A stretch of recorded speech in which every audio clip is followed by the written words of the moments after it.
নমস্কার।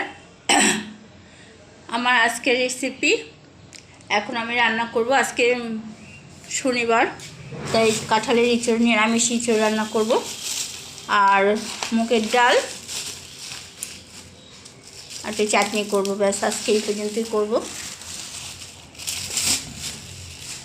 তো আপনাদের কাছে একটা রিকোয়েস্ট, আমার আগের যত ভিডিও ছিল বন্দনা কিচেনের, যত ভিডিও সব আমার ডিলিট হয়ে গেছে, কারণ আমার ফোনটা খারাপ হয়ে গেছিলো। আমি দোকানে দিয়েছিলাম, তো দোকান থেকে সব আউট করে দিয়েছে। তো এখন আমি আবার নতুন করে ভিডিও পোস্ট করব। আপনারা আমার পাশে থাকবেন, আমাকে শেয়ার করবেন, আমার সাপোর্ট করবেন। আপনারা ছাড়া আমি কিছুতেই এগিয়ে যেতে পারবো না। প্লিজ আপনারা এইটুকু করবেন আমার জন্য। আমার খুব কষ্ট করতে হয়, খুব কষ্ট করি আমি। আপনারা এইটুকু আমার জন্য